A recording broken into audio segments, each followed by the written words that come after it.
校组负责的是把戏里面要用的音效、音乐都找齐。那除了这些呢，还要在演出的时候负责演员的麦克风控制。音效组听起来很酷啊，就是我当初也是被骗进来，然后听说上届跟上届也是这样被骗进来，就是觉得说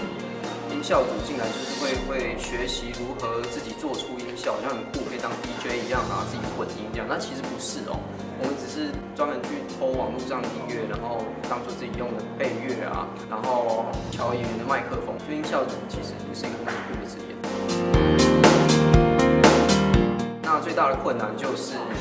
很多组员也是这样认为，然后就这样加进来，然后最后才发现，哎，这音效好像没什么好玩的，就是这样子，跟我想象中不一样，就会了这样子。所以我们的人手可能刚开始很多，然后经过第一次开会或者前几次开会，他们渐渐发现，哎，音效组不是想象中的那么酷啊，然后就会了这样。所以我们现在你看，我们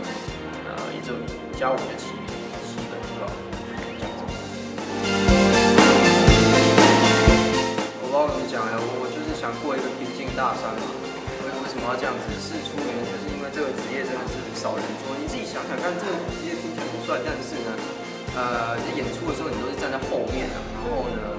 演完的时候每一年导演都会到台前致谢，然后跟大家讲介绍啊。音效组就会跟人家指说，哎，音效组在后面，然后我们都挥着手。那我们音效组，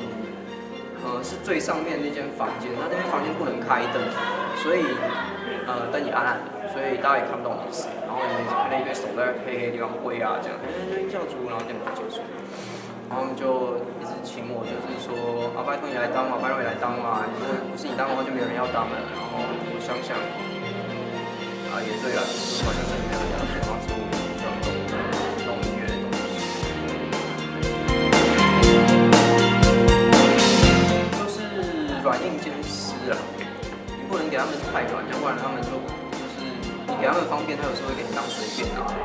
所以你有时候硬也要下去这样子。你说该骂的还是要骂，该褒奖的还是要讲一下，不要这么的强硬。